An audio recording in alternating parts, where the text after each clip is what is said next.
What's going on, everybody? Yeah, we're gonna tone things down a little bit as we do this. So we're in the Behringer Room today, and I'm gonna show you how to record in the Behringer, all right? Whether you guys set up in here or you have your artist in your live room. All right, guys, so if you look over here, check this out. Once you have your Pro Tools session up and running, I want you guys to come over here to the Behringer. Now, what you're gonna do is go to your scenes, right? And what I did for you guys was set up the scene already for you. All right, so when you come into this room, you're gonna go select scenes, select view, hit the arrow so you see scenes. Then you're gonna see session start. It says don't delete. Make sure you don't delete it. All right, so what we're gonna do is we're gonna load it, confirm. What that did was prepare the your signal flow that's going into Pro Tools, and from Pro Tools back to the board. Okay, guys, so we got Pro Tools open, and the way we have this mapped is the Pro Tools out to the Behringer is gonna be your 31, 32.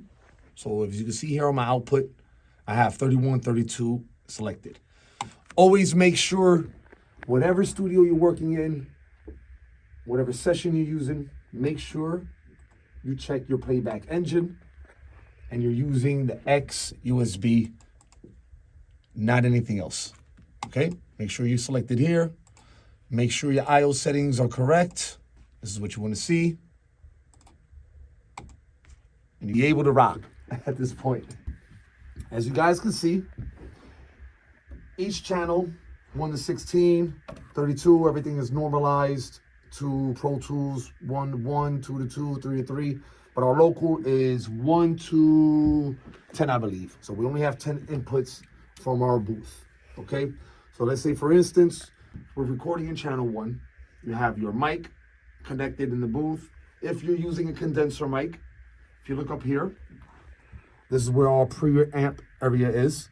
What you want to do is select the channel you're in. So we're on channel 1, select 1. If it's using 48, hit 48, and then raise the gain if need be, okay? If you need to use any of the dynamics, again, make sure you're selected on that track, so that way you can use gate if need be.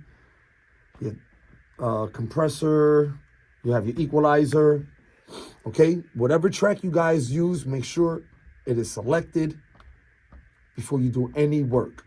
As you can see, if I switch from channel 1 to channel 2, the configuration changes. Everything that I did that work on channel 1 remains on channel 1.